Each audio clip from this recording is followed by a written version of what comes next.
Professional wrestling is the one true sport. Other sports have their share of intense, dramatic moments, but nothing can compare with professional wrestling.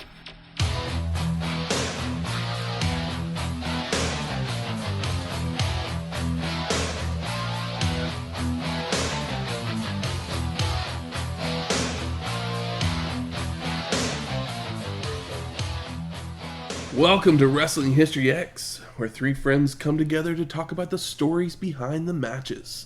I'm Matt. I'm just trying to be copacetic in this political year. And I am Syxx. Welcome to episode 225, Halloween Havoc, 1996. A night of terror. And suspense. Surprise, everyone! That was a surprise, Shane. That was pretty good. I feel like you were telling spooky stories around the campfire. The flashlight on your face. Yes. Yeah.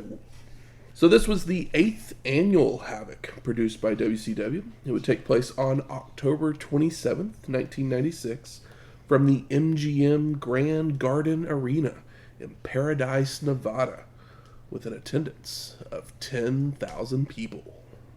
Nice little even number there. Yeah, I know. It seems far from home for WCW. Nevada. I mean, they go there quite often. I guess so. It's just like it seems like they keep it on that side of the country. No one goes to the West Coast that often. No, they really don't. And if they do... It's a lot of travel. Yeah, if they do, it's places like this. Yeah. Yep. LA, LV. Mm-hmm. Somewhere else in California. Yeah. A casino, we can all gamble. Sacramento. Yeah, and there's nothing there. Believe me, I know. But like you said, we're in Las Vegas. We is. So, Shane, did you do what you do? Well, here we are in Las Vegas, Paradise, Nevada. Yes. As anybody who's been listening to this podcast for the last 160-something episodes, been on a little culinary adventure around the globe, bringing in foods and beverages featured in the areas of the shows we're watching.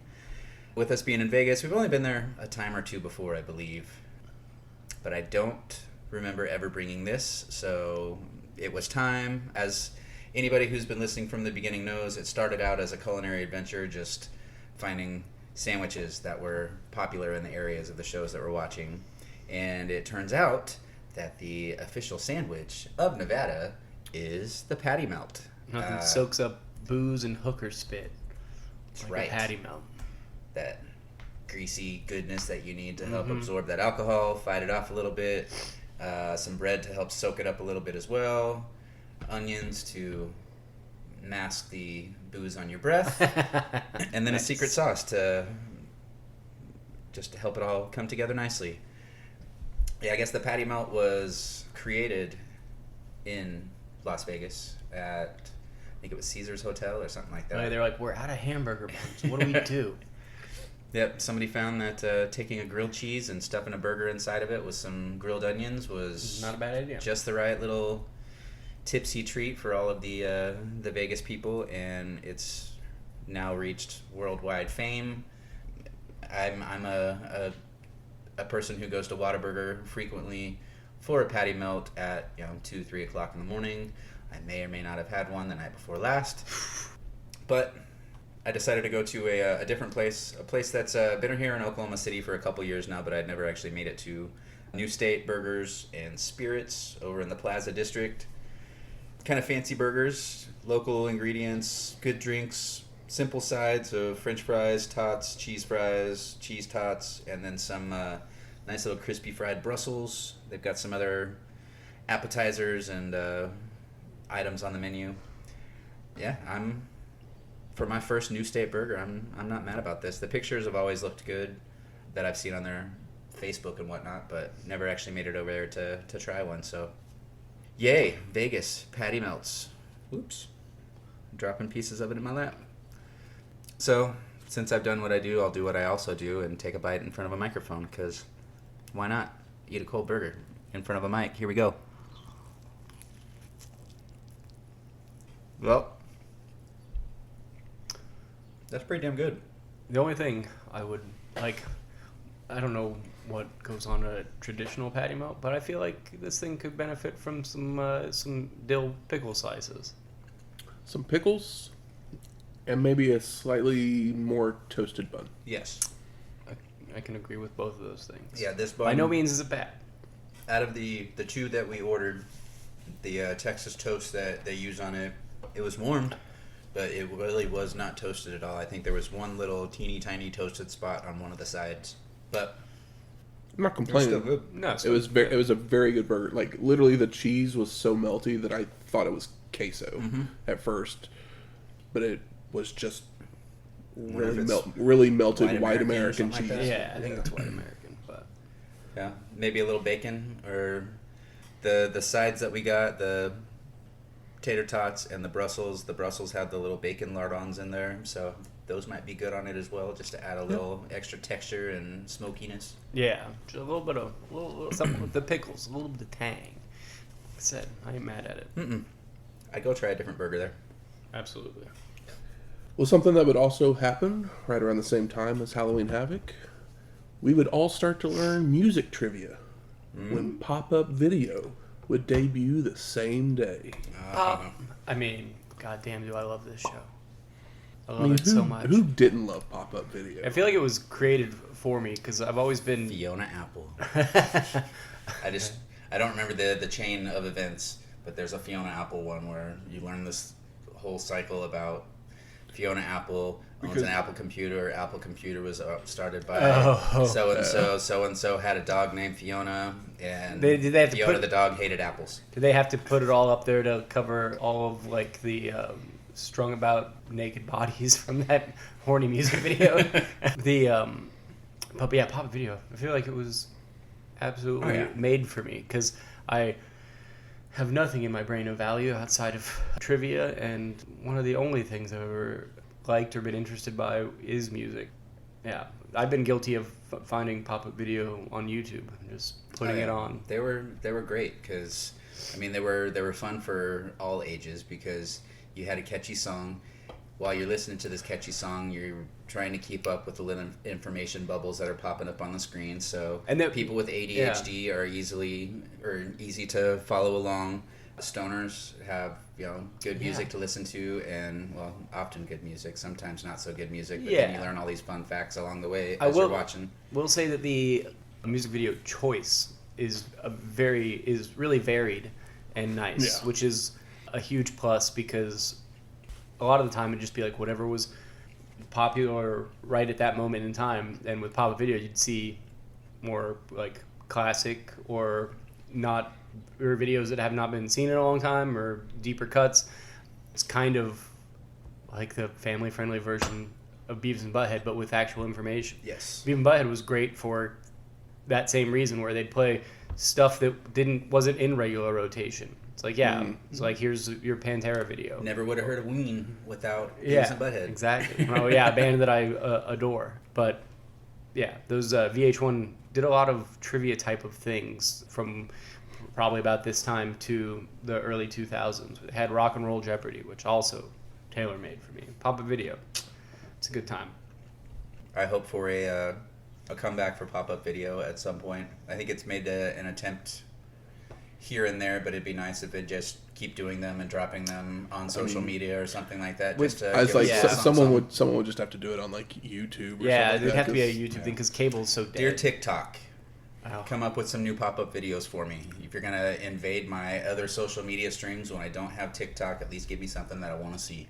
It makes me feel good that you don't have TikTok. I don't either. I've been told I need to get it and asked to get it, and no, I'm good. It's like I'm above the age of 35. I'm not getting a TikTok. Well, then let's talk some wrestling. Absolutely. We open with clips of NWO Chaos, where Eric Bischoff expresses regret in bringing Hogan to WCW. Don't we all? Calling the New World Order thugs before promising it will stop. We get more clips of the NWO taunting Miss Elizabeth with Savage's reaction to it, followed by footage of the spray painting they received at Fall Brawl. Boo. We are then welcomed to the show by Tony Schiavone. And Slim Jim.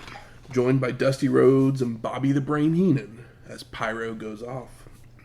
And they call the world title match the most important ever, with Dusty saying there's a fight in town for the tradition of WCW, while the Brain believes Macho Man will take it to a new level, because the NWO has taken everything from Savage. It's funny, it's like a fight for WCW. Two guys that are not traditionally aligned with Jim Crockett Promotions or or WCW. But they're two of the biggest names. Exactly, I know. It's just funny. It's like, this is just pointing out a little bit of hypocrisy there. This is the match we've been waiting, a year and a half for. The Hogan versus Savage for the gold that we were supposed to get after whatever that was, World War. No, was it World War III or their Mega Powers complete fumble, and they're like, well, we'll just heat it back up again. Which I will say they're doing a better job with it at this point, but it's not a Mega Powers thing; it's a NWO thing. Mm-hmm. But at least it's got some juice. You can't just spray paint. You can't just start fucking with Elizabeth. And who does, everybody loves Randy Savage, heel or face. And now he's the Slim Jim guy. Come on, this is peak Slim Jim era. And they let you know. The entire thing all over the show. Slim Jim's Halloween Havoc. Mm-hmm. There's a funny story I heard. You guys know who Chelsea Green is? Mm-hmm. Yeah. Wrestler married to Mrs. Matt Cardona. Mrs. Zack Ryder. Zack Ryder, yeah. I guess a few years ago, probably in NXT, she had some gear and it was yellow and red, and she was telling her husband that people kept calling her Slim Jim all weekend, and she didn't get it. She didn't understand that they were calling her that because she had Slim Jim colors on. She had no idea, and he had to explain that to her, which is pretty wild. She's not that young. Come on. But good for her. I mean, if I never ate a Slim Jim, maybe I'd look that good too. But we go to our first match. Dean Malenko versus Rey Mysterio Jr. For the WCW Cruiserweight Championship. And you know what that means? Mike Tenay will be joining us. Malenko walks out with one of Rey's masks in hand, as he had stolen it from him in the previous weeks, and he places it on one of the ring posts. Posted. And the match gets going as Dean jumps Mysterio to begin with a back suplex for a 2 count. Looks to lock on the cloverleaf, only for Rey to block. Malenko stays on the attack, working the arm, but Mysterio escapes to run the ropes, going for a quebrada. Only for Dean to catch him, but Rey wiggles out and shoves Malenko into a corner. Mysterio then charges in, leaping up for a hurricanrana, only for Dean to shove him and charge in himself. But Rey drop toe holds him, followed by a satellite head scissors that sends Malenko out to the floor. What a wonderfully inventive series of spots right there. Yeah. Just like him hops on the shoulders, the push off. I was impressed. Yeah, these two are magic in the ring together. It's like a symphony of wrestling. Yeah, they can go in like the crispiness of Rey's high flying and then the meatiness of Malenko's intelligence, hard hitting, and being so well aware of holds. It just really works together well. Dean makes it back to the apron to exchange strikes, including ramming Mysterio's head into the turnbuckle. But Malenko gets distracted by the mask, allowing Rey to springboard dropkick Dean back out to the floor, followed by his somersault plancha. Perfectly. And Mysterio grabs the stolen mask and changes masks inside the ring. That was pretty cool. I know. I popped for that. I was like, The crowd's like, are we going to see his face? Change without, showing an eyebrow. Who would have thought you can hide your face taking off a mask and putting one on at the same time? The only reason is because the mask that was stolen basically had no backing. Oh, yeah. Yeah. So he was able to put that mask on over it and then just pull the one underneath. Yeah. One quick motion. Yeah. But for an angle that's like, okay, you stole his mask. Who cares? It's like, oh, well, that spot makes it a little, worthwhile. Rey with mounted punches before taking Dean over with a head scissors for a near fall.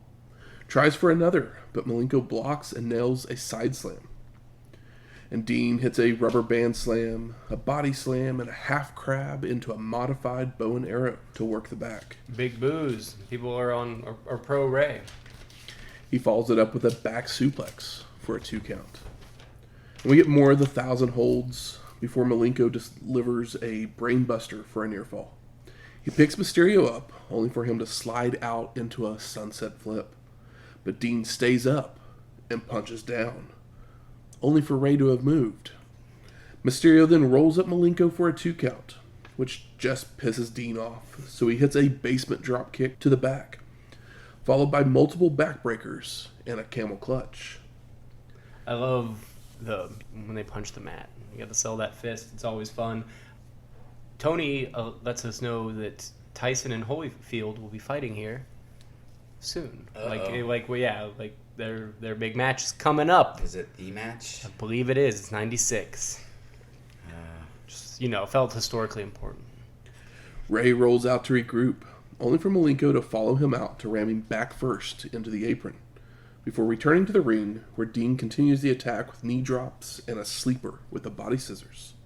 Mysterio finally elbows his way free, but he runs into a knee, allowing Malenko to nail a release hammerlock Northern Light suplex for a near fall, followed by a crucifix hold, turning it over into a pin attempt for a 2 count.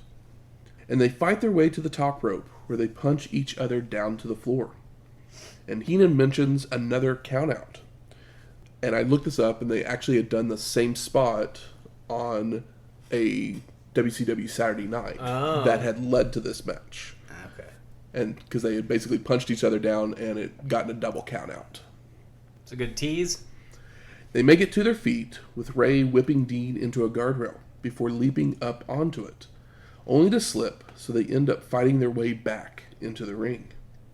And Malenko goes for a tilt-a-whirl slam, but Mysterio counters to land on top for a near fall, followed by Ray going out to the apron to fly back in with a springboard somersault senton for a 2 count. Mysterio then goes for a poison rana, only for Dean to just shove him off. So they begin to fight over a waistlock, with Ray gaining the advantage to pull Malenko onto his back, bridging into a pin for a near fall. It's an interesting pin attempt. It was flashy in a way that I feel like I haven't seen in a while. Dean fires back with a clothesline and a vertical suplex for a 2 count, whips Mysterio to the ropes and tries to catch him, only for the momentum to send him through the ropes to the floor.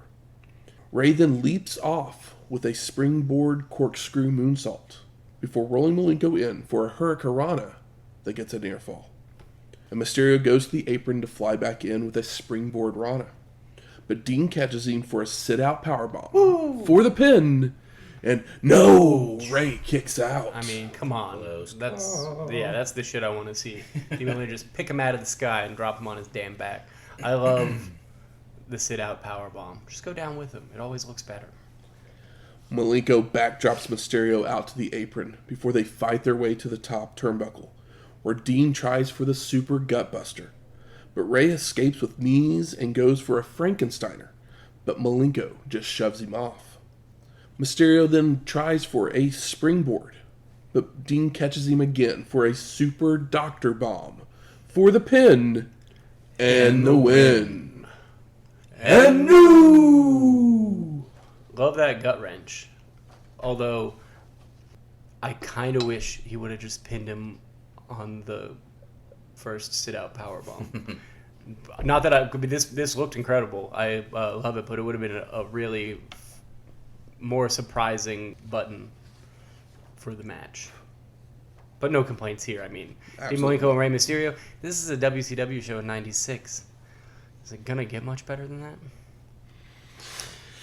It's gonna be a combination of these guys, which way you look at it. these guys and the guys they wrestle against on a regular basis that will be probably catching most of our flowers. Yep. Yeah. We go backstage where Lee Marshall is talking about Ric Flair, saying he was supposed to have a match here tonight with the Giant, but we saw what happened. I mean, we didn't, but I'll explain. The NWO had wanted to add another member, in Jeff Jarrett, but he rejected their offer and sided with the Four Horsemen. The NWO would retaliate by attacking and injuring the Nature Boy, with the Giant stealing the U.S. title and calling himself the NWO United States Champion. Lee would then continue by saying someone has stepped to the plate to replace Nate. And I kind of already gave it away. Who could it be now? It's Double J. Absolutely. And Jarrett talks about pride, heritage, and charisma, all while punctuating his points. Silly laugh. He has a few words for the NWO, saying they don't impress him much. That he doesn't care about their monster trucks, Giants, or even Hogan, before finishing that the Giant will not chokeslam me.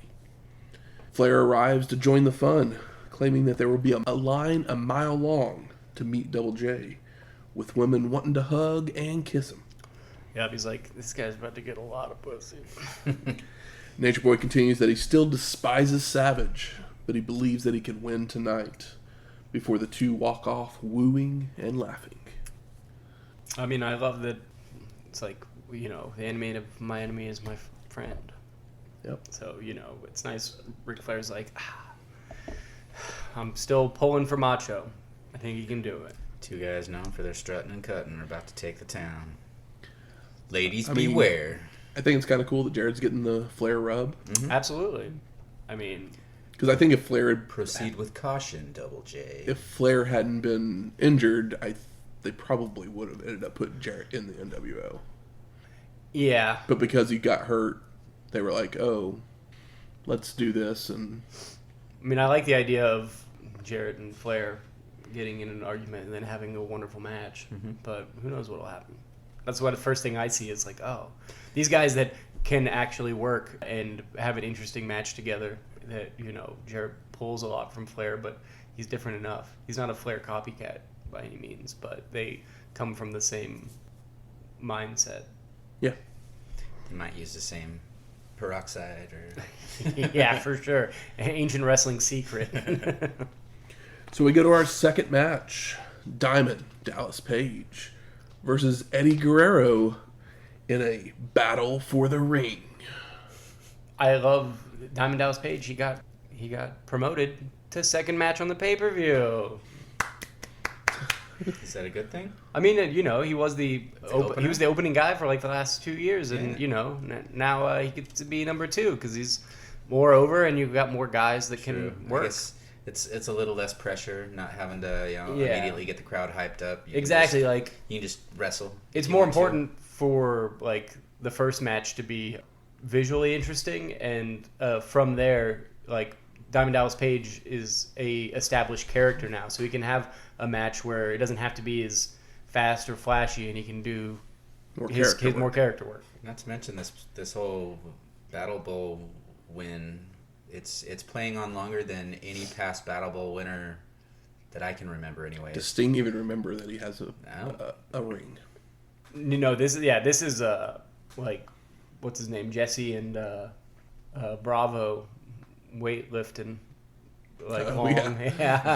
Strongest man in the world, Dino Bravo. So the story behind this match was that Eddie had defeated DDP for his Battle Bowl ring at the last Clash. I think I had mentioned that before on a past episode. But sometime after that, Page had stolen it back after attacking Guerrero. But he claimed he didn't know where it was. Cool. Yeah, I bet it's in his trunks. So the ref for this match is Nick Patrick, and he's in a neck brace. Noted. As Macho Man had beat him up out of frustration with the NWO. And WCW kind of went to Patrick and was like, hey, man, you're hurt. But Nick threatened lawsuits if WCW didn't allow him to continue to officiate. Foreshadowing. And the match gets going with Eddie going right after DDP. But Page uses the ropes to force the ref to back him away momentarily, allowing DDP to get a cheap shot in. And Guerrero goes after Page again, taking the fight to the floor, where Eddie is run into a guardrail before bringing it back in for arm wrenches, arm drags, and a low blow by Guerrero. And Eddie starts wearing down DDP with headlocks, before drop-kicking Page into the ropes, where he gets stuck, followed by another kick to knock him out to the floor. Guerrero tries for a baseball slide, only for DDP to duck, so Eddie just leaps out to the floor to chop away on Page, tossing him into a guardrail. I love the Eddie fakes to the floor twice, and then hits that, it's good stuff. Guerrero rolls DDP back in and follows with a slingshot senton for a 2 count. But he then has his whip reversed, and he bounces back into an atomic drop onto the ropes by Page. And Eddie's kicked out to the floor with DDP following out with a double axe handle, slamming his head into the steel steps and running him into a guardrail, all while calling Guerrero girlfriend. Yeah. That's weird. Yeah. Yeah, I mean, I guess he's just trying to, like, demean Ted? him, call him a girl or a sissy or whatever, but it's like, I mean, I don't know. Making fun of his long hair with I his guess. own Long mullet. hair? Yeah, I don't know, yeah. It's like, well, you probably could have done something a little more creative, but I know where he's coming from. I guess he is in need of a new diamond doll, so Oh, yeah. maybe. Oof. Back Welcome in to the Oz. Back in the ring, Page attempts a leverage pin, but the ref catches him before hitting a gutbuster for a near fall. DDP then locks on an ab stretch and wants to use the ropes for leverage, but Patrick keeps a close eye on him, allowing Eddie to hip toss out and go for a chin lock, only for Page to escape with a jawbreaker. DDP then delivers a tilt-a-whirl side slam for a 2 count, which pisses him off, so he shoves the ref, only for Patrick to return the favor, allowing Guerrero to make a cover for a near fall. Page goes back to arguing with the ref, who gives him a good finger pointing in return. But DDP apologizes and shakes Nick's hand. Page and Eddie then begin trading strikes, with DDP backing away after an eye poke, allowing Guerrero to charge in, only for Page to low bridge the ropes, sending Eddie crashing out to the floor. Back in the ring, DDP goes for another gutbuster, but Guerrero wiggles free to roll up Page for a 2 count, followed by a sunset flip, only for DDP to stay up and punch down. But Eddie's moved and finally rolls Page up for a near fall. I know, I was like, damn it. They just did that spot in the last match. It's where it kind of helps to talk, I guess, to the guy that has the match in front or behind you. The two men then trade pin attempts for 2 counts until DDP nails a clothesline, followed by a punt kick attempt. The Charlie Brown spot. But Guerrero avoids and takes Page to the corner for mounted punches, sending DDP crawling out of the ring to regroup. I love that the mountain punches was 9 traditional mountain punches, but the 10th one was that European uppercut. You know, a little bit of flavor. Pop. Eddie climbs to the top to leap off with a crossbody onto Page, rolls him back in for a near fall, but he's then hot-shotted across the top rope, allowing DDP to nail a pancake slam for a 2 count, followed by a spinning sit-out powerbomb for a near fall. Page follows up with a diamond cutter for the pin and the win. Post-match, DDP starts to celebrate when all of a sudden Patrick finds the Battle Bowl ring sitting in the corner. Actually, he just took it out of his pocket and acted like he picked it up. Before Page declares himself the Lord of the Ring. Oh, brother. I know, it's funny that also, like, what if this one also ended on a power bomb, but DDP won. It's like, if Guerrero won, I'm like, like 2 similar spots, 2 like spots exactly the same, basically at the same point in the match, in respective matches, and then with almost the same finish. These matches are good, but this is 40 minutes of the show. They went a little long. Yeah, this is Here's the crazy thing. This finish on this match was probably a little rushed, because at some point Guerrero broke a rib. Oof. So ouch. They kind of cut to the ending a little bit quicker than they probably were planning on. Wow. That's funny. It's a solid finish. I mean, Diamond Cutter, that's the end. There is a benefit to having moves that are, that always end it, even though I love to see when people win on not their finisher every time. We know Diamond Cutter, it's like, okay, that's it. He scooped up the win. Mike Tenay's in the back, and he introduces Randy Savage to announce the winner of a Slim Jim monster truck. And Macho Man calls it the calm before the storm, and wants the winner to run over Hogan in the truck, before hoping that people that don't win it won't hold it against him, saying he's trying to be copacetic in this political year. Hey, me too, buddy. Savage turns to Tenay and says, "You know the deal," before imitating a drum roll and pretends to snap into a Slim Jim, taking the lid off of a giant Slim Jim, proclaiming, "I did it." Yeah. I snapped into it. But Mike slows him down, saying he still needs to read the rules of the contest before announcing the winner, with Macho threatening him for interrupting. And Savage picks Joan McCalloch from Romulus, Michigan, out of a pile, followed by asking her to take him on a date in the monster truck. And Tenay tries ending the segment, but Macho just starts going in on Hollywood Hogan before leaving. He's going to snap him like a Slim Jim. This is pretty perfect Savage. Yeah. Unhinged and like playful. I feel like we haven't quite seen a promo as entertaining as this one from him in a little while. Mike then reminds us that you can listen to the pay-per-view on CompuServe. Hilarious. Look at this website. Before showing us Chris Jericho chatting with people online. Tenay then invites the new Cruiserweight champion, Dean Malenko, in and asks him about his future. Dean says he told everyone he would be more focused when he reached Vegas, and he did what he said he was going to do. Malenko continues by telling any contenders to take a number and wait in line, with Mike asking if he would enjoy a rematch with Mysterio. And Dean replies, it doesn't matter who it is, he'll take on anybody. I love this. No bullshit, Dean Malenko. It's just like, I'm bad and I'll win. And I know it. And I'm bad and I know it. It's like, yeah. It's I'd like to see some more wrestlers like that in the modern era. Stone Cold Dean Malenko. Yeah, ice cold. I mean, there's no frills here. Tenay then says we're going to get a special NWO interview, and we're sent to Ted DiBiase out in the crowd with the Giant. And Ted questions Jarrett's intelligence, that he's a fool for rejecting the NWO, before thinking Flair is a fool as well. But at least he knows not to step into the ring with the Giant.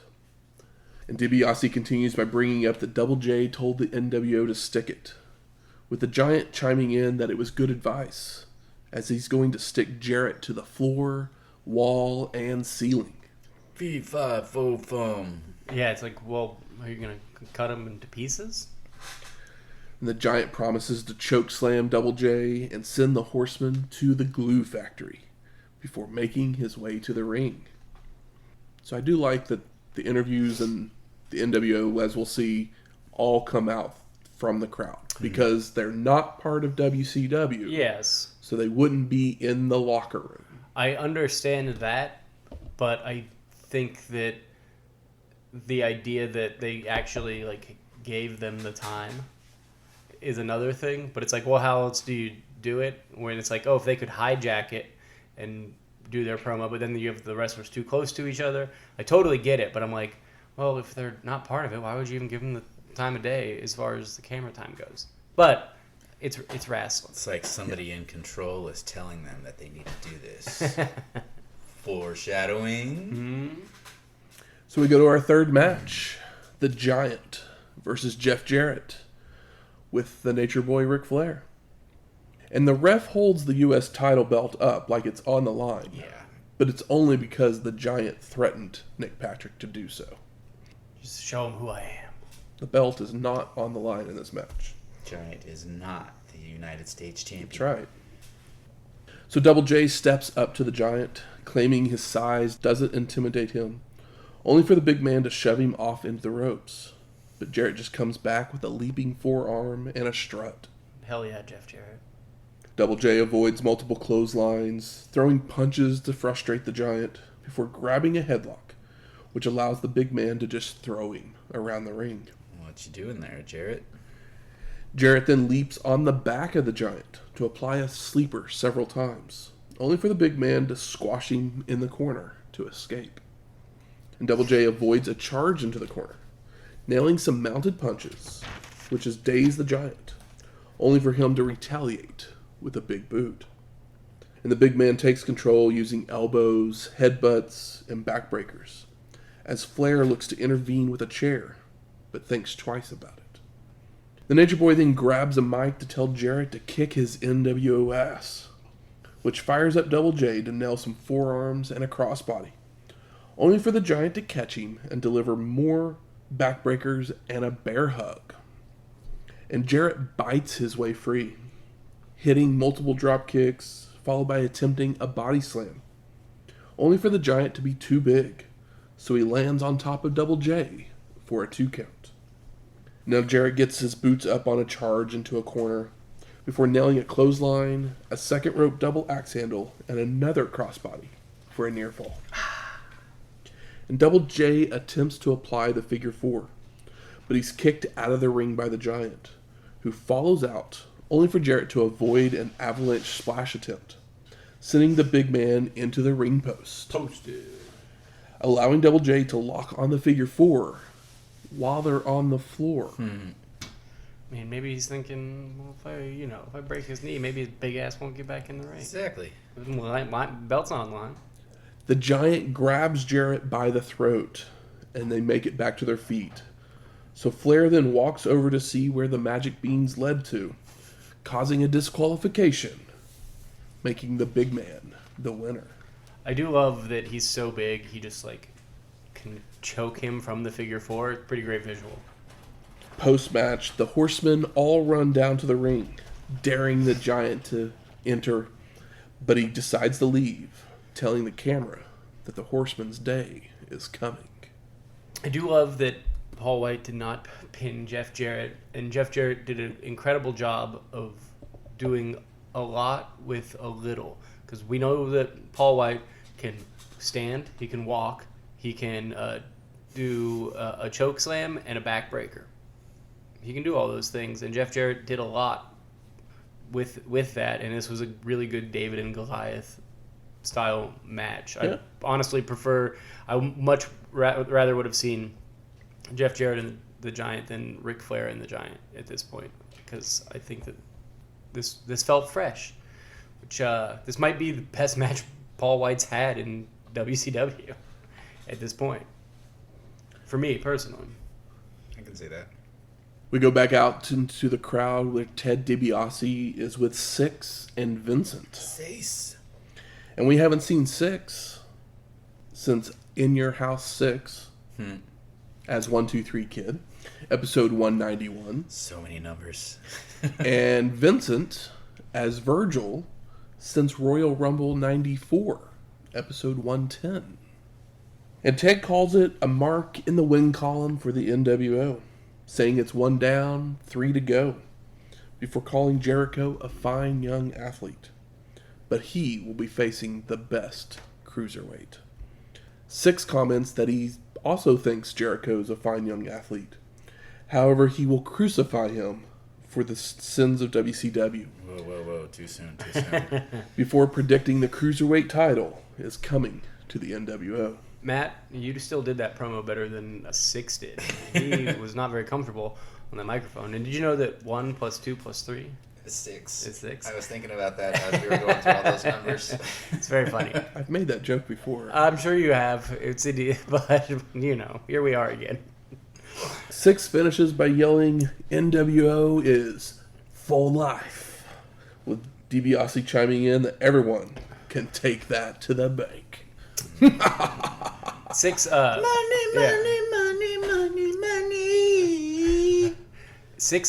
Syxx. You're totally wrong. NWO is for a little while.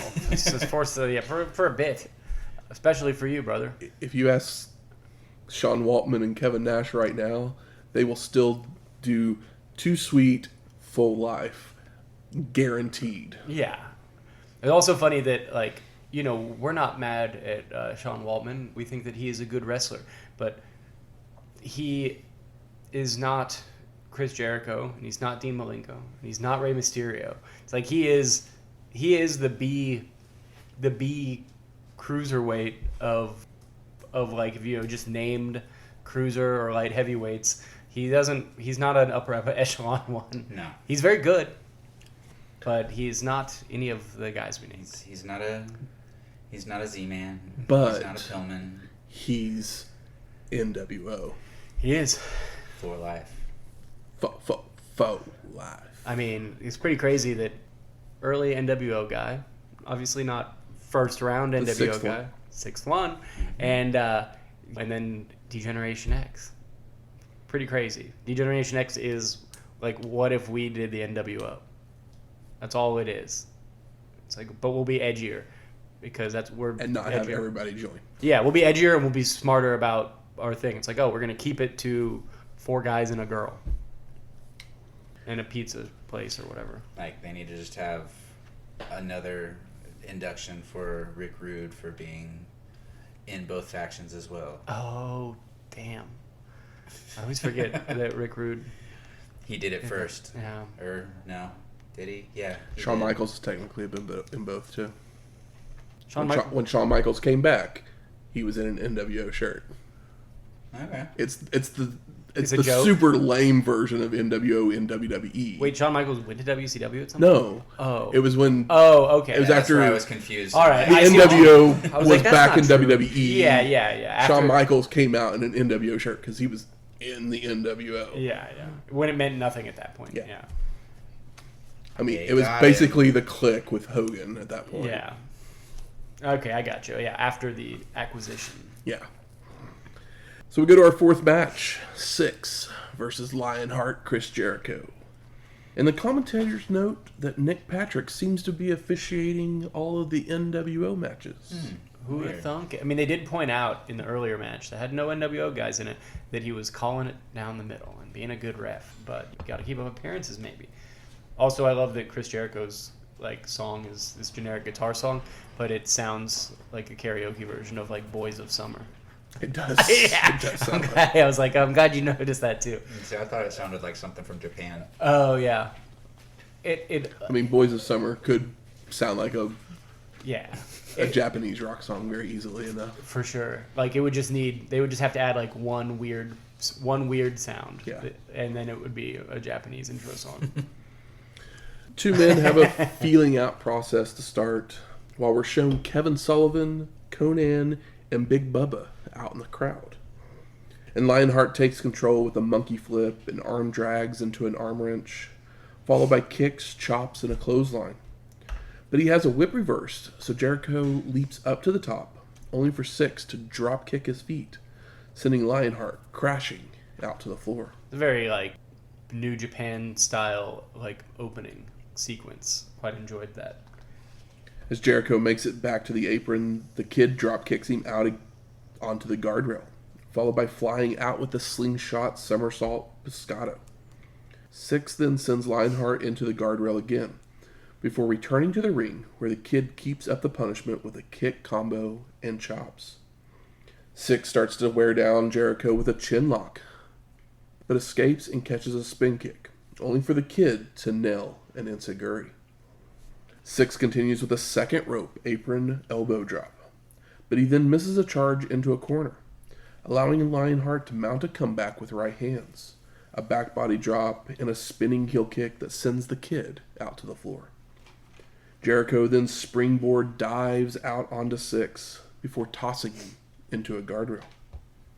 Back in the ring, Lionheart hits a flying back elbow for a 2 count, followed by charging into a hot shot across the top turnbuckle, allowing the Kid to come off the top, only for Jericho to then drop kick him in midair for a near fall. You love to see it. Lionheart with a face plant and a lion salt, before rolling up Syxx with a bridge, only to get a 1 count, as it takes the ref forever to get down to the mat, which brings the ire of the crowd. Nick Patrick, you can wear that neck neck brace all you brace, want. man. It's Yeah. hurting. Yeah. neck braces, yeah. If you can't do your job, man, We don't believe let you. someone else. The two men start running the ropes, with each ducking the other's clotheslines, until Jericho delivers a springboard crossbody that only gets a 2 count, as again Patrick is late starting the count. I got that visual pin.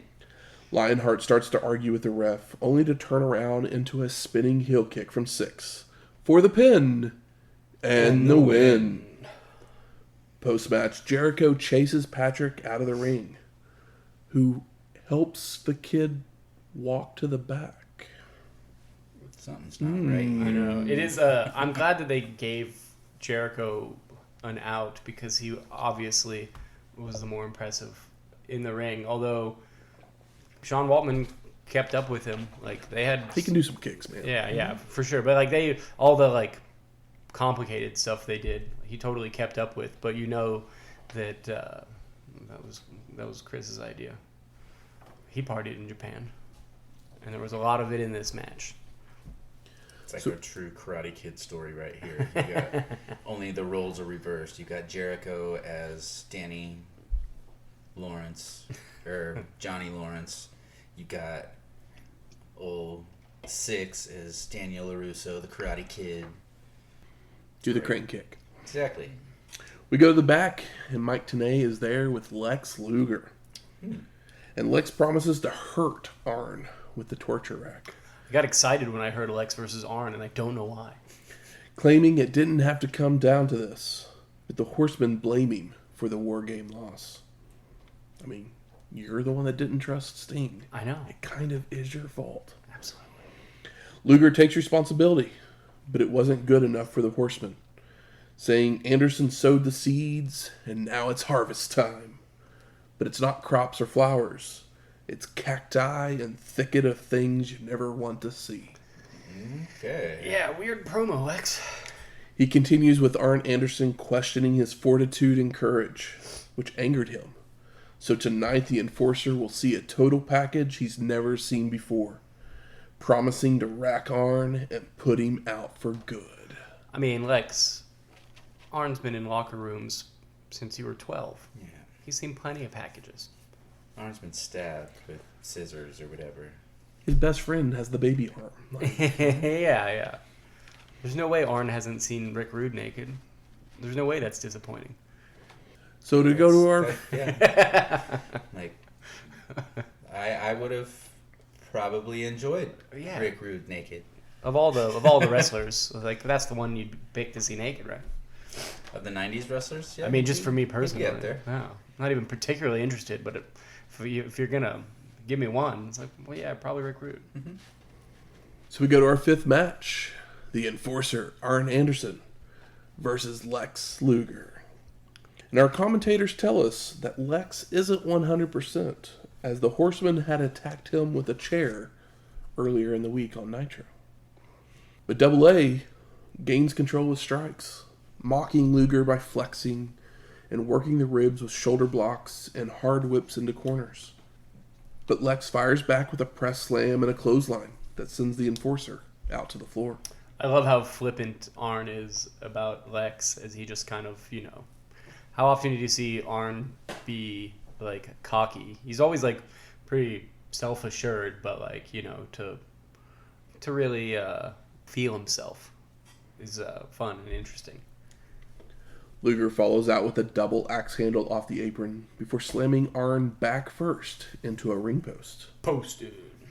Back in the ring, Lex keeps up the attack with a power slam as the Dungeon of Doom are yelling for Luger to beat up Anderson.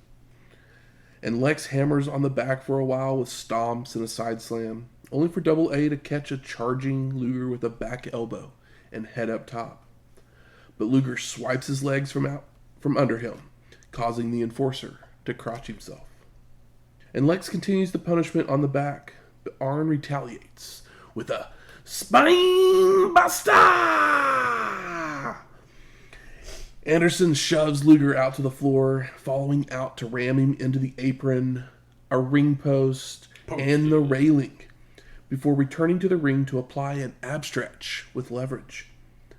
And Double A goes for a DDT, but Lex hooks the ropes to block, followed by the two men trading strikes until the enforcer can duck a clothesline, only for Luger to stop short of running into the ref, when Arn would just shove him into Mark Curtis. Ref bump.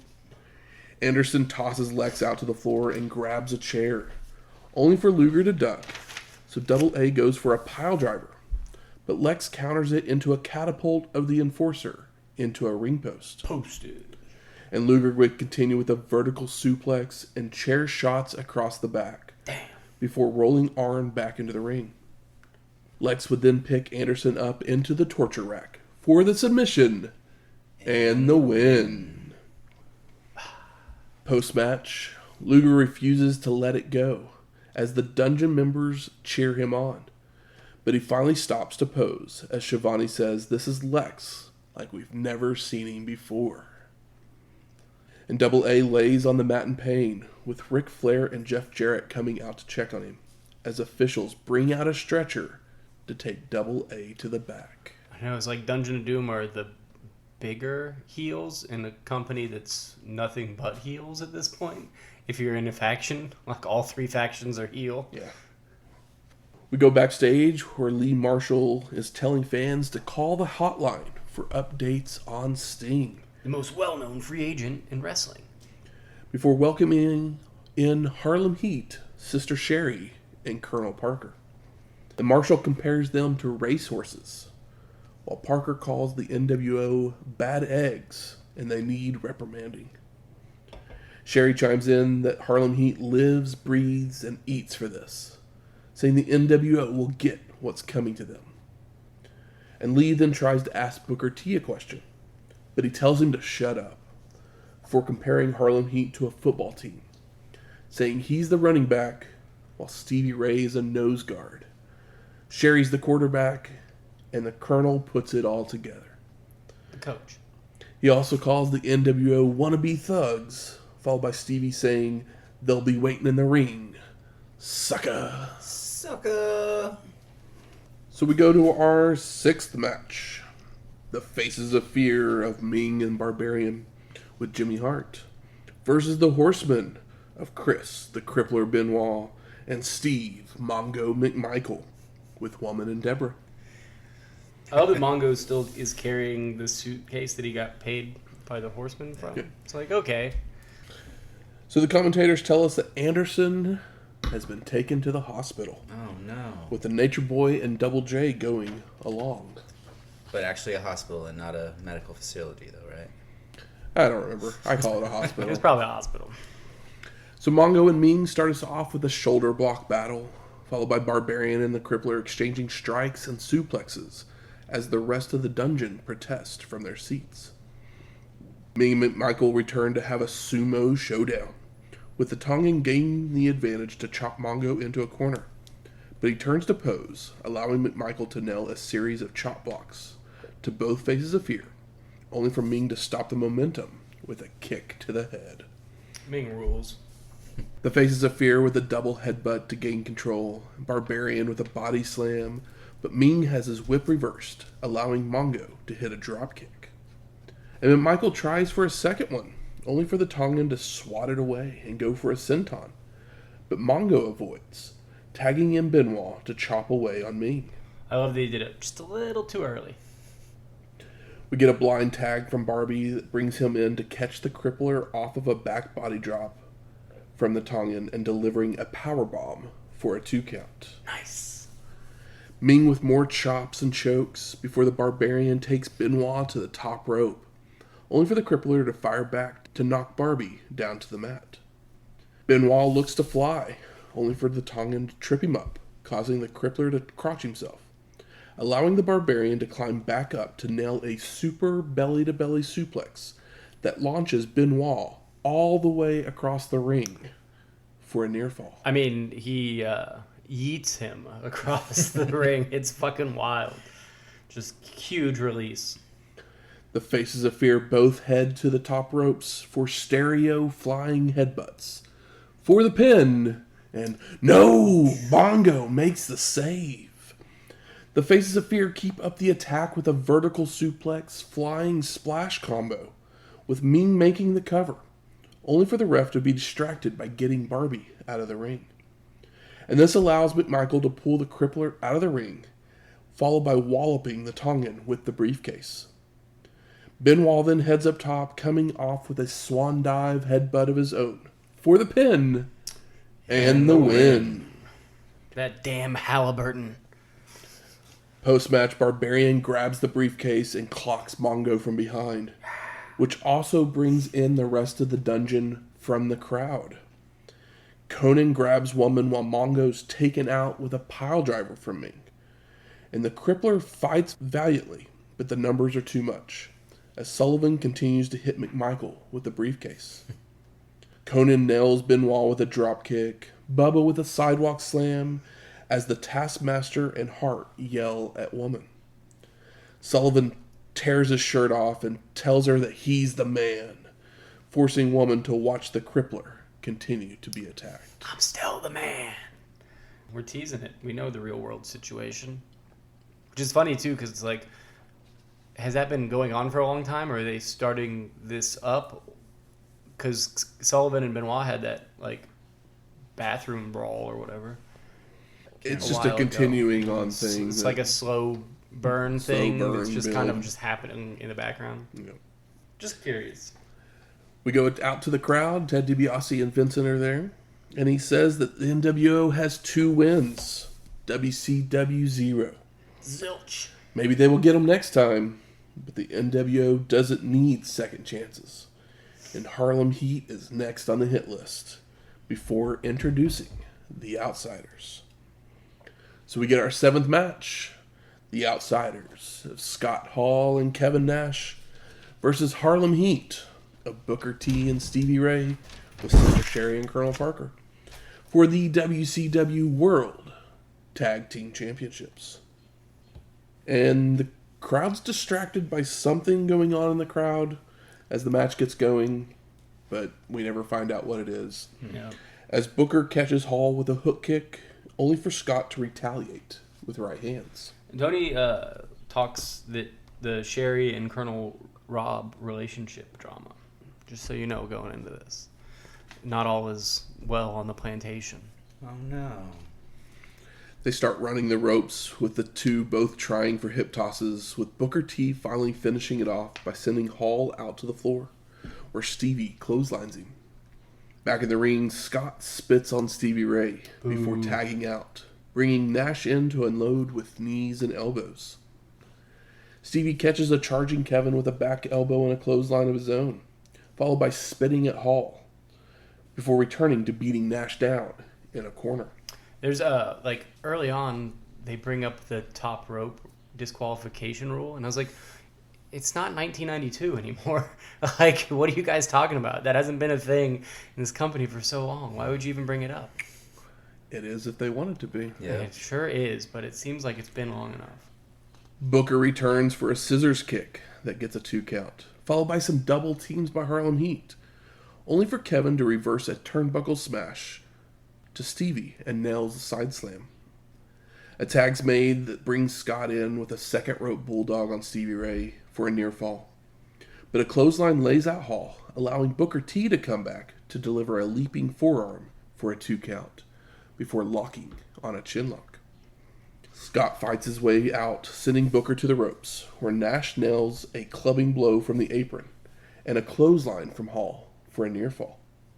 Kevin hits a big boot and snake eyes, sending Booker T staggering close enough to the ropes for another clothesline from Scott on the apron. Hall returns to hit a choke slam for a 2 count, followed by a fall-away slam when Sherri would hop on the apron, so Scott would just lay a big one on her. And Booker nails a spinning heel kick before the two men trade sleepers, with Hall escaping by crotching Booker T on the top rope, making a pin attempt with leverage for a near fall. And they run the ropes only to bump heads for a double KO. No. With Booker making the crawl to the corner for the Hot. tag. It's not so hot. You know who's really over? The NWO is really over. Yeah. The shirts are out in full effect. People aren't making their own anymore. They're buying them. You can see it in the crowd. there's at least one white NWO shirt. Didn't even know they even made those. I didn't either. There's a guy like right on that hard cane. He's got a white NWO shirt. I'm like, well, they tried, and then they realized, well, this is outselling it 8-1 or whatever. Yeah.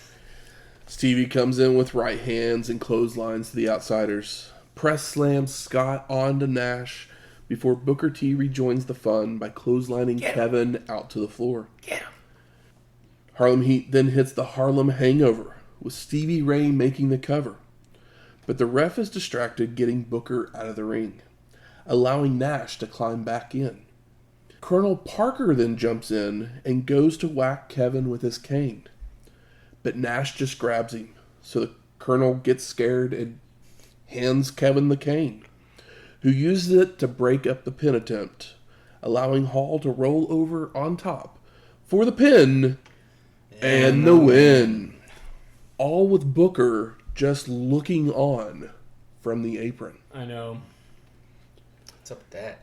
And new! More like and boo. What's up, Booker? Why are you just standing there? Very weird ending. Because, spoiler alert, Harlem Heat gets mad at Colonel Parker for turning on them. Or just not being helpful enough.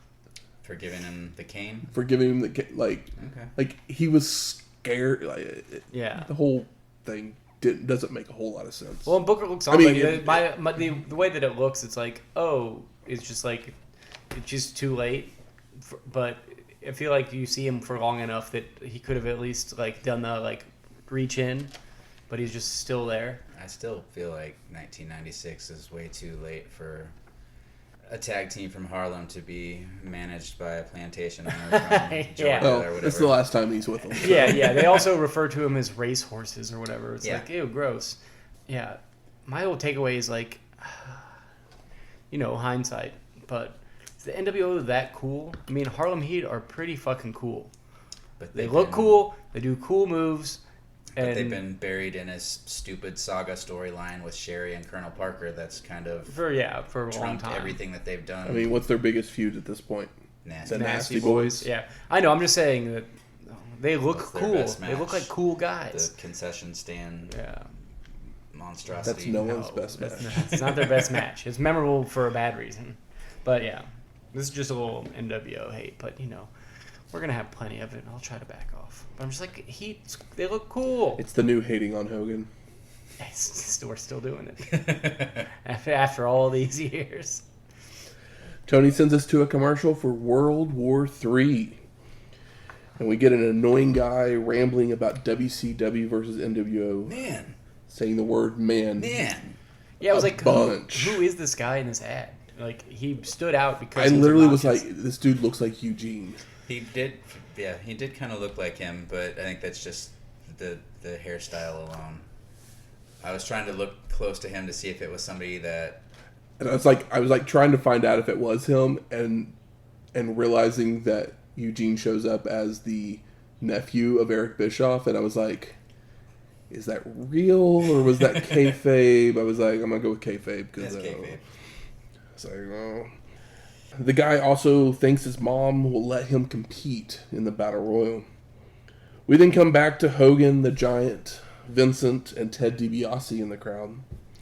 And Hollywood has a hairpiece on and brags about his movies Three Ninjas and Santa with Muscles. Santa with Muscles is maybe the funniest fake movie title ever. But it's not a fake movie. Exactly. Mm-hmm. I also forgot he was in Three Ninjas. I mean... They crapped those movies out. I saw them in the theater. I was young enough to have caught those. The fat one's name was Tum Tum. That's all I remember. Colt, yep. And... Jason. I'm just guessing. Colt. Jared. Jared sounds more like a... Jared. Jared doesn't sound like a child could ever be named that. Why didn't we done a watch? Rocky. Duh. Damn. Why haven't we done a watch along to Santa with Muscles? Do you want to? Absolutely. I didn't even know it existed. Hogan claims he got bored of filming, so he came back to slam the lovesick Puppy Savage. With those movies, you got bored? What? finishing by saying it's time for Hollywood. This might be the most cringe Hogan I've ever seen. Also, bragging about 3 ninjas and Santa with muscles and then saying you were bored. It's like, no, you weren't wanted. We've had Schwarzenegger for years now, and he rules the box office against all odds. That's right. And give it another year or so, and Jingle All the Way will happen, and nobody will ever think twice about Santa with muscles. No, but yeah. Try a couple months. Hogan, you were in one good movie. Santa with Muscles goes up against Jingle All the Way. It's going to be the biggest feud since Schwarzenegger and Ventura. So we go to our 8th match. Hollywood, Hulk Hogan with Ted DiBiase, Vincent, and the Giant. Good grief. Versus Macho Man Randy Savage for the WCW World Heavyweight Championship. The champion came out first, guys. Uh-oh. Foreshadowing. And Michael Buffer makes our announcements. So let's get ready to... I love that they miscue Macho's music. Yes, Macho Man makes his way out with fireworks exploding and a monster truck emerges from a side entrance, with Shivani confirming that's not the one that Joan won. No, this one's going to be street legal. Ooh, but I dig the big sunglasses and the big cowboy hat on top. Absolutely. I mean, it's very macho. It is such a monster. Very truck. macho. This is an iconic Macho Man look, though. This full Slim Jim gear. I wish I would have. I'm not really a action figure guy, but the Macho Man Ultimate Slim Jim one that comes in the Slim Jim box. I never had that one. I mean, it's pretty new. It came out a couple years ago. Okay. But it looks, it's so nice. It's like an adult action figure where it's like, oh, this is really nice. The Macho King. Yeah. This one I was like, damn. Just the presentation of it. Tony then wonders why the Giant is allowed at ringside, while Savage takes the mic and tells Hogan to get his bag carriers out of here. And the ref seems to agree as Randy Anderson sends everyone to the back. Way to go there, Pee-wee. Well, I guess DiBiase sticks around. Yeah, he's a manager, though, or something. Yeah, he has his manager's license. At least for 24 hours. It's Vegas. Hollywood stalls at first, continuously bailing to argue with fans and hiding in the ropes.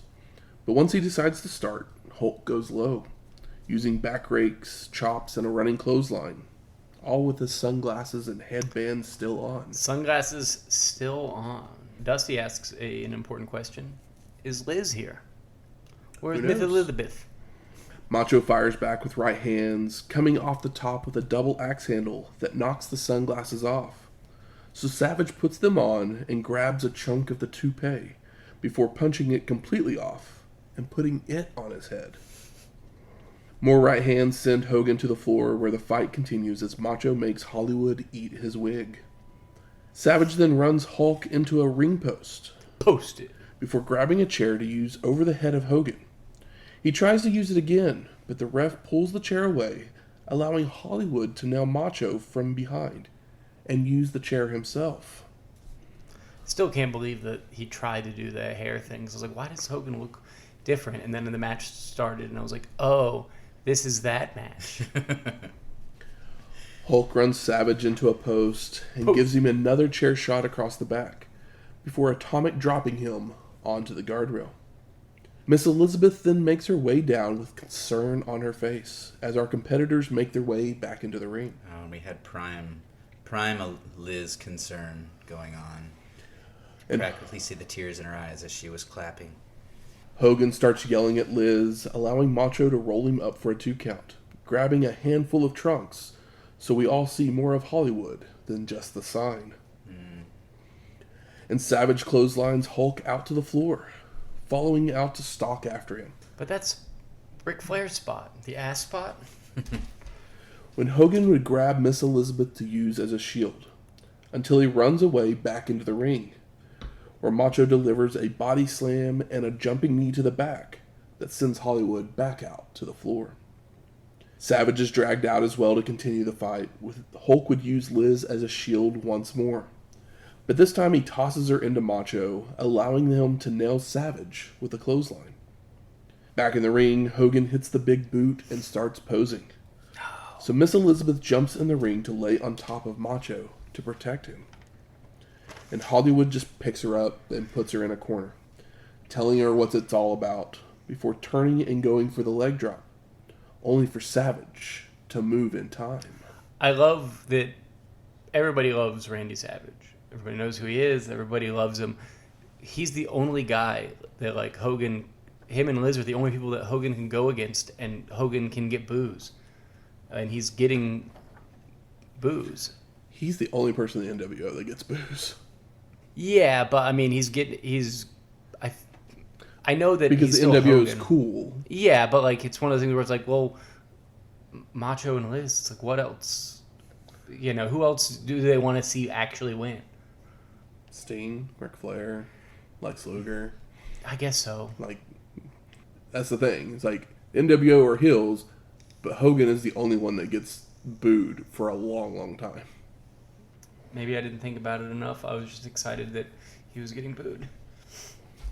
DiBiase hands some nuts to Hulk, and he goes for the big right hand, winding up far enough that Liz is able to grab them away.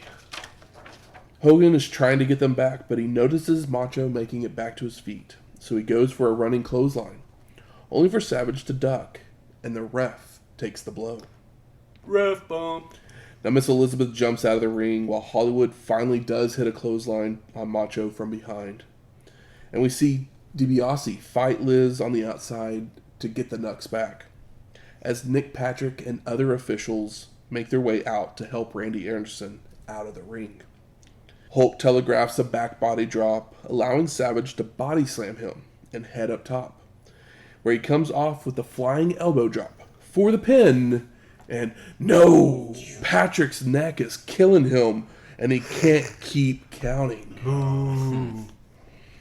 Macho begins throwing the ref around, ripping his neck brace off, as DiBiase has passed the Nux back to Hogan. Savage then turns to go after Hollywood, blocking a Nux-filled punch before knocking them out of his hand. Yes. And Macho retrieves the FO, using it for a running double axe handle before heading up top once again. This time, Ted grabs his legs, so Savage drops down to go after him, when the Giant would return to deliver a choke slam on the floor. No. The big man would roll Macho back in, placing Hulk on top for the pin and the win. Big old boos. Boo, boo, boo. Post-match, the Giant would go to the back, but return with a bowl full of ice water, almost spilling it on the floor, before using it to wake up Hogan. And Hollywood finally realizes that he won, and he begins to celebrate, taking a mic to call himself the real king of Hollywood. And he continues by saying he's tired of Ted Turner, and that he's taking over WCW. Everyone is going down, before telling his NWOites they caught the right train and they're headed out of town. But then, what's this? Bagpipe music hits, and it's Roddy Piper. I do love that people are throwing trash in the ring. Hogan's standing there cutting his promo. Along with some guy in a patty cap who I have no clue who he is. His driver. And we haven't seen Piper since WrestleMania 12, episode 195. Who's the only guy that could possibly justify Macho Man's loss? But Rowdy Piper. Rowdy Piper. Hulk has an over-the-top reaction before hiding behind the Giant in fear, with Roddy entering the ring and taking the mic. So you're bored, are you? Piper says he's there to break Hogan's monotony, with Hollywood trying to explain his past comments, but Roddy isn't having it. Piper says he doesn't represent the WCW, the NWO, the ASPCA, or the SOB, but he can be an SOB when he wants to be. Yes. He also claims he's as big of an icon and a Hollywood star as Hulk, speaking about his history in the business. Hogan even admits they were neck and neck in the past, calling Roddy as big of a star as him. And Piper brings up WrestleMania, saying Hollywood never beat him, and that bothers Hulk. But Roddy just wants him to shake his hand and admit that the fans made him. Hogan shakes his hand, which seems to satisfy Piper, so he begins to leave, only for Hollywood to mock him for wearing a skirt, which brings a pissed off Roddy back to the ring. Hulk suggests that they should have another war to settle the score. You guys see what he did there? Mm-hmm. And that Piper's day is coming. Hogan then leaves the ring, only for Roddy to tell him, hey, you forgot your belt. So Hogan returns, while Tony lets us know that we're out of time. Good night, everybody. As the two men continue to just talk to each other on the mics in the ring. They're just going overtime. As we fade to black. So I ask you, gentlemen, what are your overall thoughts of Halloween Havoc 1996? Havoc was had. Yes, Havoc was had. It was very much a Halloween Havoc in the sense that it was excruciatingly long show with not a whole lot happening, not a whole lot of excitement, or not the level of excitement that they were hoping for with the bullshit that they put on the screen.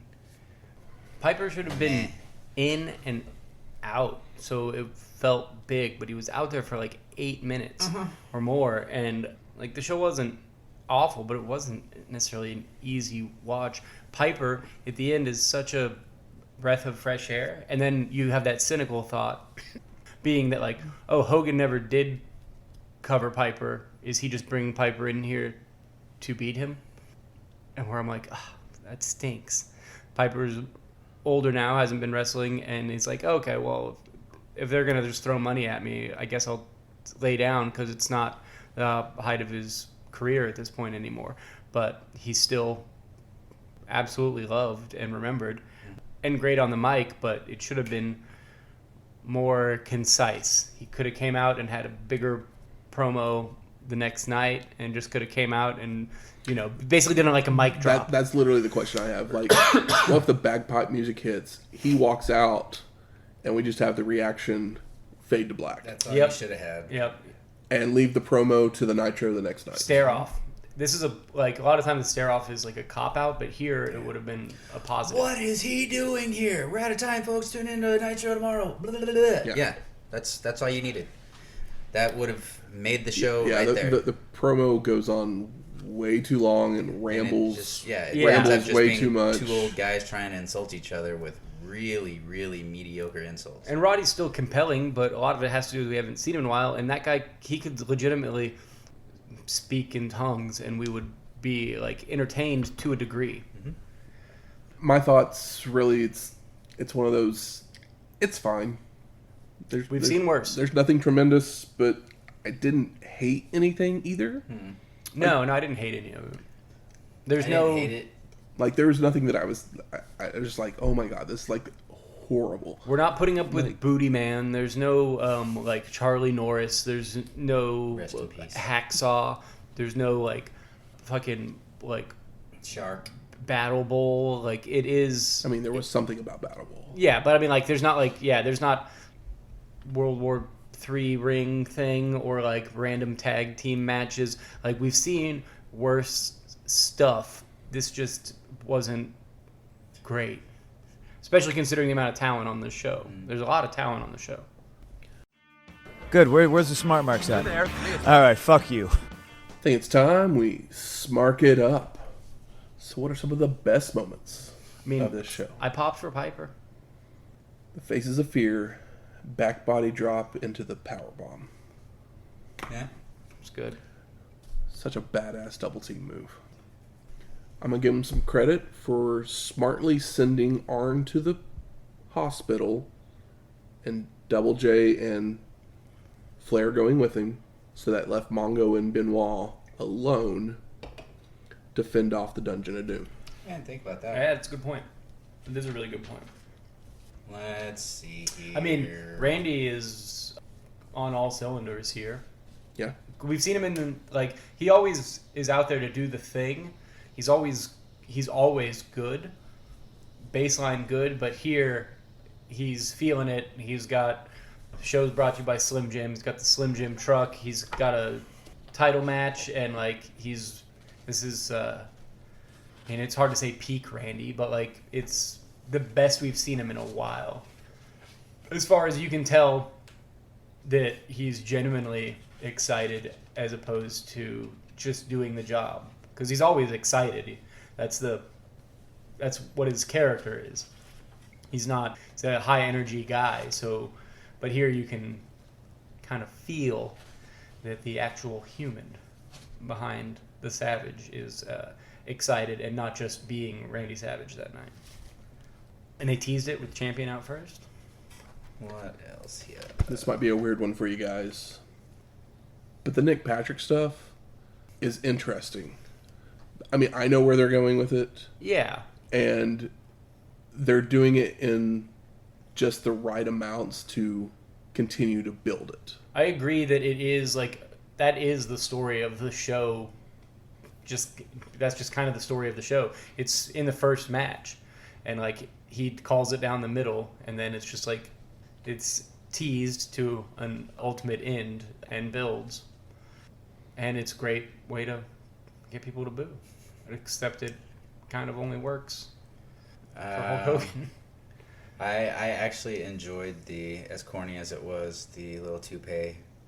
I mean, I think it's a fun spot. Yeah. It's just so memorable. It's one of those things, too, where it's like, okay, well, yeah, Randy's not going to win, but he's going to make you look like a fool, which is even, like, surprising that Hogan was okay with that because, you know, and it adds on to the fact that he was like, oh, yeah, I got tired with Hollywood. I was in The Three Ninjas and Santa with Muscles, and then he's got a fucking fake buzz cut and sunglasses on, and then Macho makes him look even further the fool. So like it just kind of all makes sense that like it is a facade, like, and always has been. How about most disappointing?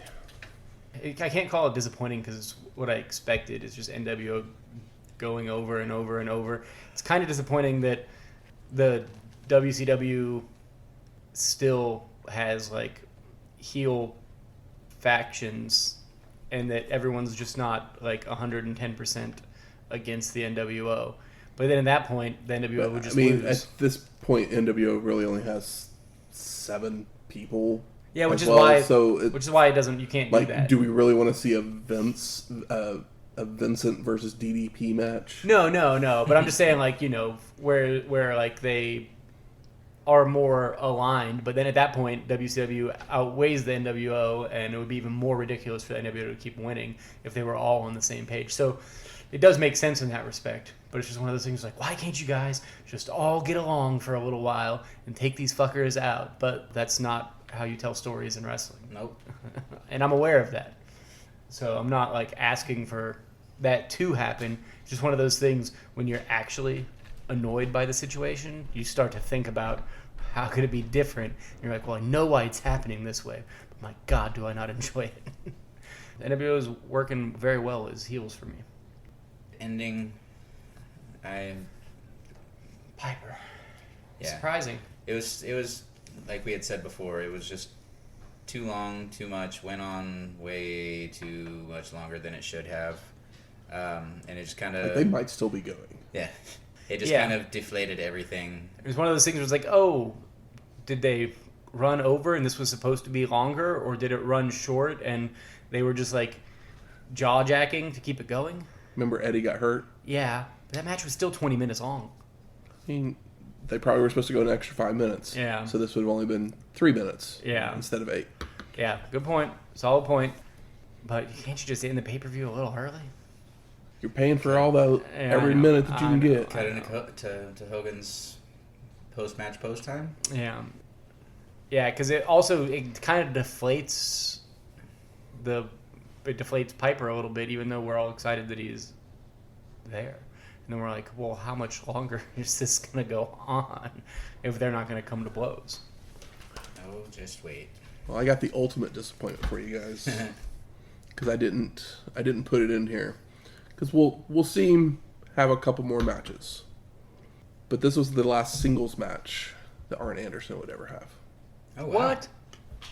Yeah, It was pretty good.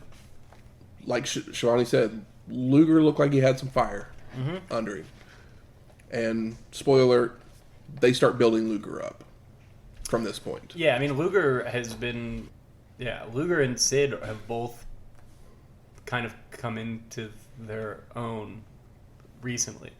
Like, Sid is kind of exciting and is feeling himself. Luger at the same point. But Arn Anderson's, like, legit last. Singles match. Jesus, that's upsetting. Mm-hmm.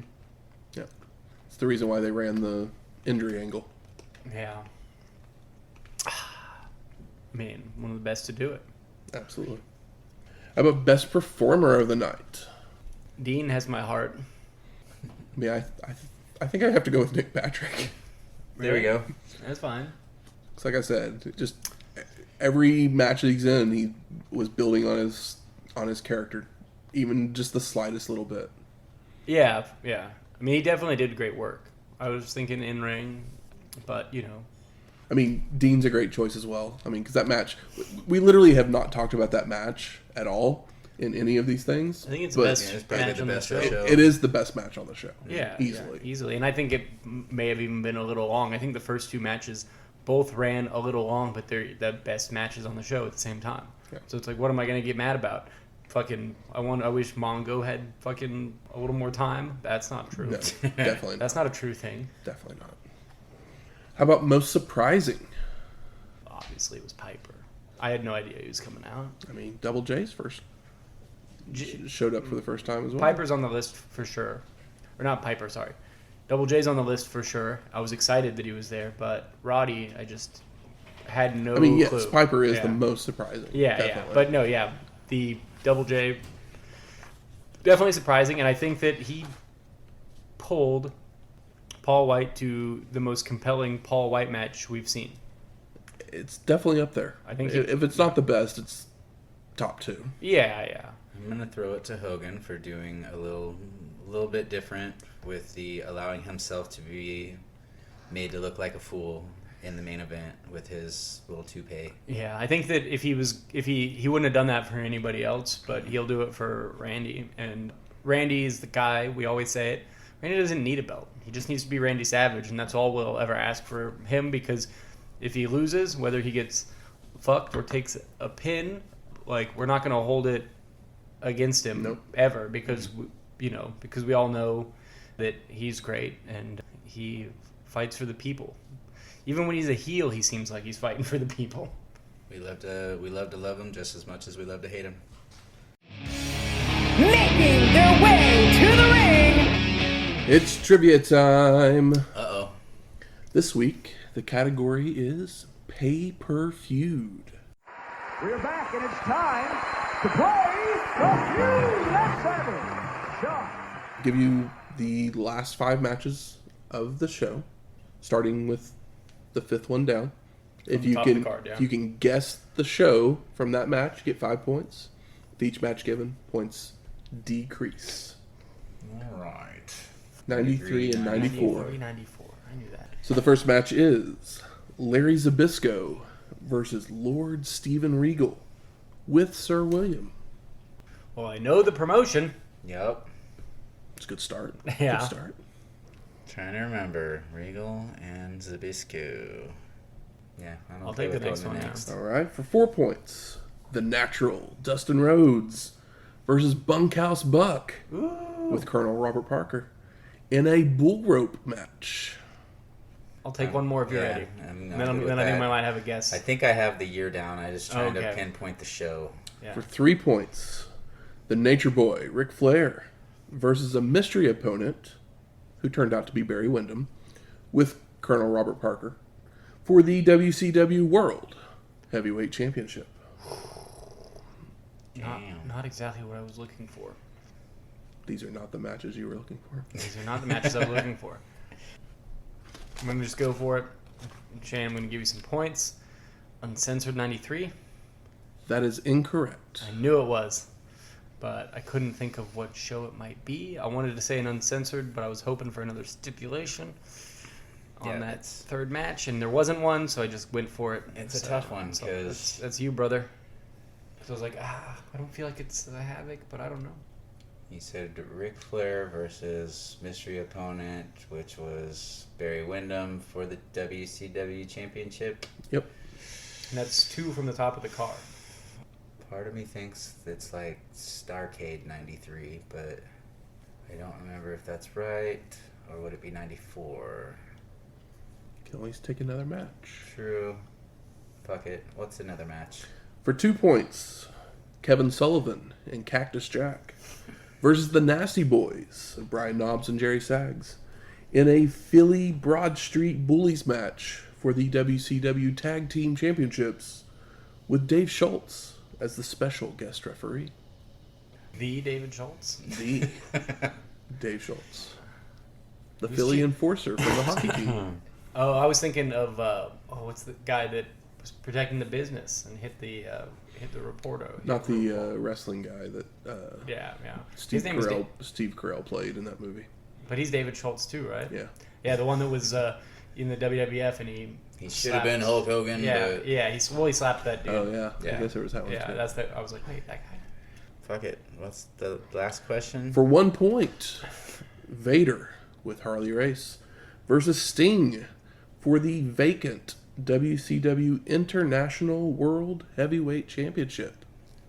I am drawing blanks, so I'll just stick with what I was thinking before and say Starrcade 93, because I don't know. And that is incorrect. What was it? As it was Slamboree 94. Damn, I could not remember the title of Slamboree for the fucking life of me. I was like, what is the name of those other shows? Slamboree. Because I was like, it's not Uncensored 94.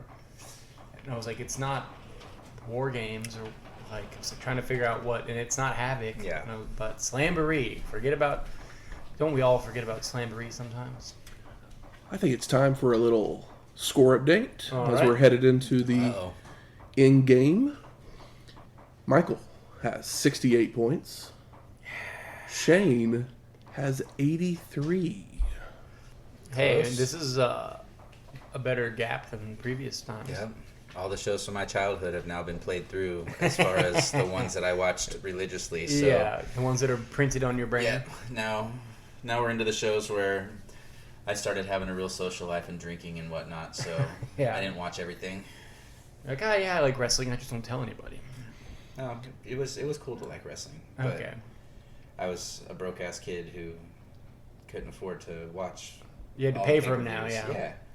Next week, November to remember, 1996. Will it be one to remember, or will it be one that we want to forget? You never know. That's a good question. The eternal question about, wrestling shows in general.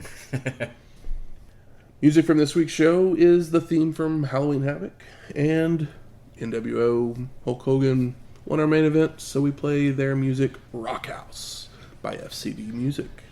If you like this episode or any of our other ones, please go out there, rate and review us on iTunes, Stitcher, Google Play, Spotify, or wherever you find your podcast at. Do as Michael says. 5 stars or no stars. Take a screenshot. Send it to our Twitter, and we'll send you something in the mail. And if you have any questions, comments, concerns, We're going back to Philly, so It's time for Chat GPT to do its job. exactly. Once again, I'd like to send a shout out to our new friend Joe for his wonderful suggestions, and we'd just like to put the word out there to be a little more like Joe. Send us some ideas. It doesn't necessarily even have to be for Philly. We're going to lots of places, so yeah, just shoot me some ideas, food, beverage, whatnot, specifically the whatnot, and see what we can come up with. If your selections are chosen and featured on the show, then we might send you a little something in the mail like we did our good friend Joe. Look at that rhymed even. Nice. But yeah, tweet us, shoot us an email, slide into our DMs, something. And all those things can be done at our email, WrestlingHistoryX@gmail.com, or find us on Twitter at WrestlingHistoX. That's Wrestling HISTOX. We'll talk to you next week. Laters.